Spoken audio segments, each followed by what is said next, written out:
Hi, my name's Steve Bowker. I'm the CEO of Cardinality, and I'm going to introduce to you the catalyst we've been working on for this Digital Transformation World Show in Nice. It's known as the Data Anonymizing API. So first of all, I'd like to talk about the participants and champions. We've been honoured to have both Orange Group and Vodafone Group as the main project champions working with us. And it's been a highly engaged project. We've been running weekly calls since January and had high engagement. In addition, we have participation from a company called Brightlight. They're a GPU-based in-memory database processing company, and they provide part of the analytics. We've got the University of Liverpool, John Moores University. We have Professor Paul Morrissey, who's the global ambassador for both CEM and Big Data Analytics from them. And we also have the 5G Innovation Centre, which is hosted at the University of Surrey, which brings some interesting future-looking aspects to the project. So first of all, I'd like to just set a bit of background moving on from phase one. Operators are increasingly using third-party partners and suppliers to work with them, so the need for an API is becoming increased. In addition, with new regulations such as GDPR, it's becoming into effect in about 8 days now, so it's becoming more and more important.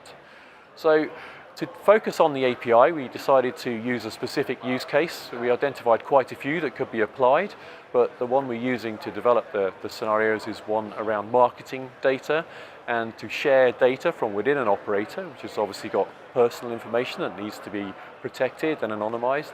In addition, where data can be combined together, that needs to be also protected. So what is data anonymization?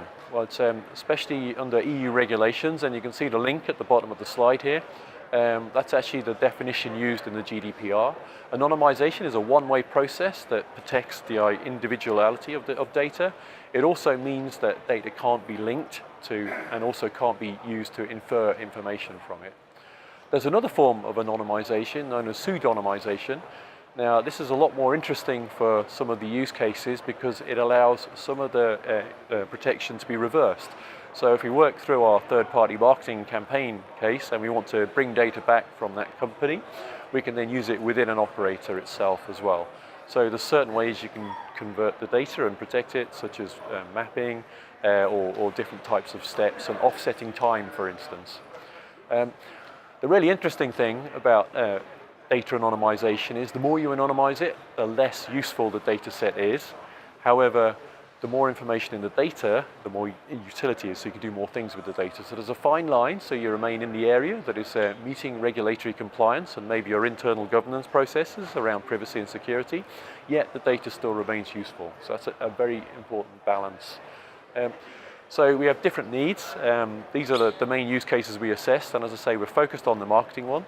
The other one that's quite interesting, which a lot of people have talked to us about the show, is the top one, the operational usage.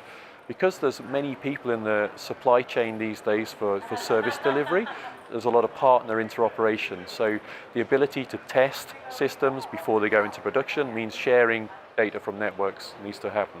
So to do that, the anonymization API can support it. Looking at the business canvas, we made extensive use of TM Forum tools, including CurateFX, and this is the Osterwalder business canvas, and it's available from the link on the Catalyst website. This flowchart gives you an idea of the process, so data starts off at the top, inside the operator, in a secure environment where it's not anonymized, goes through the API out to a third party, and the third party can collect the anonymized data from the API. If it is a closed-loop process, then it can be brought back, and the keys available in the original data source can be used to de-anonymize the data. So we have a demo running on the stand, and it's a screenshot of the GUI. Finally, one of the things about the data set is obviously we can't use any operator data that's from the networks today because that needs to be protected. So we found an open source data supply from the University of California. We then added some telco-specific fields. So if you look at the top data set, this is the input to the API that we're using in the Catalyst. And on the right-hand side, you can see some columns. And we've added those as a typical number fields. The International Mobile Equipment Identity, for instance, is a great example. The bottom set is the output of the API, but I'm going to give you some examples of the anonymization. So here you see the first column, which is age. In the original data set, we had very discrete ranges of age, so it's not anonymized at all. and we took a k-anonymization approach where it's now binned. And you can see the counts in each bin. So the bottom range, 81 to 90, has 99 members. That just about qualifies for anonymization, but it means you can't be identified individually. So that's great. That's the lowest level of anonymization. And obviously the other bins are much bigger, so there's a much greater level of anonymization.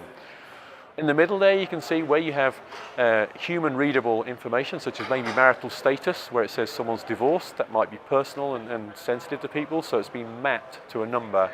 Still holds the same meaning from an algorithm's perspective. So if you're running machine learning or artificial intelligence on it, then you can still cluster data and do processing.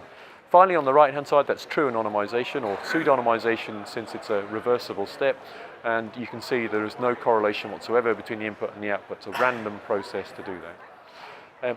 Finally, this is talking about how we would enhance the API moving forwards. We're trying to automate the process. So what we're trying to say, someone provides a file into the API, it'll first scan down the columns and try and identify the types of the field, so whether it's a number field, whether it's an index field, and then that can be, for instance, anonymized a certain way. It might identify things that need to be anonymized, such as location data or personal information. Once that step's completed, another automated process may do clustering across the different columns. So that would be to protect against personally identifiable information. If we do an assessment of the anonymization and we find that it's not anonymized enough, we could inject some noise into the data to protect it more. And then finally, if we need to reverse the process, so do the pseudonymization reversal, then the keys can be provided only to where the source data came from. So it might be locked to the external IP address, there might be a certificate exchange to protect it. And just to close off, there are some research areas. Clearly anonymization is still a moving target.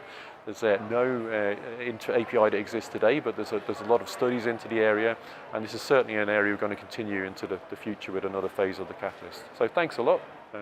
See you again.